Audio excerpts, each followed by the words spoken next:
Islamic jurisprudence যেটা আছে এগুলোকেও কিন্তু সময়ের বিবর্তনে এগুলোকে আমাদেরকে জাস্টিফিকেশনে আসতে হবে। যেমন আমি বুঝি না, তারপর আমি বলছি যে ইসলামে যে কথাটা বলা হচ্ছে প্রকাশ্যে শাস্তি দিতে হবে। আমি কিন্তু সৌদি আরবে একটা ঘটনা আমি সাক্ষী ছিলাম। ওই যে রিয়াদে একটা মসজিদে নামাজ পড়লাম, নামাজ পড়ার পরে আমি দেখলাম প্রচুর লোক জড়ো হয়েছে এবং ওখানে ঘোষণা দেওয়া হলো যে একজনকে এখন মৃত্যুদণ্ড কার্যকর করা হবে। তো ওখানে মৃত্যুদণ্ড কার্যকরের নিয়ম হচ্ছে সবাই চারপাশে দাঁড়ায় গোল হয়ে মাঝখানে ওই মৃত্যুদণ্ডটা কার্যকর করা হয়। তাহলে এই যে লোকেরা সবাই দেখছে, এই দৃশ্যমান করে শাস্তি দেওয়ার মধ্য দিয়ে এটাই প্রমাণ করা হয় যে মানুষ যাতে আর এই অপরাধ করার জন্য কি না হয়, উৎসাহী বা ইয়া না হয়। এখন আমাদের দেশে যে মৃত্যুদণ্ড দেওয়া হয়, ফাঁসির রায় কার্যকর করা হয়, আপনারা তো টেলিভিশনে লাইভ করেন, আমি দেখেছি। তারপরে যখন তাকে ফাঁসিতে কার্যকর করার পর তাকে আনা হয়, অ্যাম্বুলেন্সে করে নেওয়া হচ্ছে, তাকে মানুষ ক্ষোভ প্রকাশ করছে বা যেখানে যেখানে বিভিন্ন ঘটনা ঘটে, এটাও তো এক ধরনের প্রকাশ্য শাস্তি। বা এই যে তাকে আনা নেয়ার ভিতর দিয়ে যে আলোচনাগুলো হয়, এখন এই জিনিসগুলো কিন্তু যুক্তি তর্কের ব্যাপার। যে যেমন আমরা ইসলামের অনেক কিছু তো আপগ্রেড করেছে।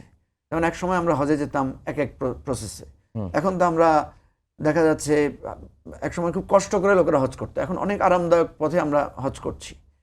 আমি বলছি না যে ইসলামের নিয়ম পরিবর্তন করা যাবে, মৌলিক জায়গা যদি ঠিক থাকে। যেমন মৌলিক উদ্দেশ্য কি? মৌলিক উদ্দেশ্য হচ্ছে মানুষকে শিক্ষা দেয়া, মানুষকে এমনভাবে শাস্তিটা কার্যকর করা যাতে মানুষের মনে মনে এটা চেপে যায় যে আমি যদি এরকম করি আমারও এরকম শাস্তি হবে। তাহলে এটা যদি আপনি মিডিয়ার মাধ্যমে, এটা যদি আলোচনার মাধ্যমে, এটা যদি পাবলিসিটির মাধ্যমে আপনি এস্টাবলিশ করেন, এটাও তো এক ধরনের প্রকাশ্য শাস্তি। তো এই জায়গাগুলোতে আমাদেরকে ঠান্ডা মাথায় আলোচনা করতে হবে। একটা জিনিস নিয়ে আলোচনা তুললে যে ইমান চলে যাবে বিষয়টা এমন না। প্রশ্ন আমি তো দেখেছি আমাদের নবীরা তো ইতিহাসে পড়লাম যে সরাসরি আল্লাহকে প্রশ্ন করেছে।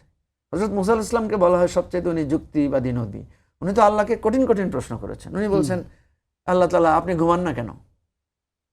ঠিক আছে, এখন সৃষ্টিকর্তাকে প্রশ্ন করছেন, সৃষ্টিকর্তা তার সম্পর্কে বলছেন যে আমি ঘুমাই না। আমরা যে পড়ি না, আয়াতুল কুরসি পড়ি না, ওখানেই বলা আছে যে আল্লাহ কিছু খান না, উনি নিদ্রা নেন না।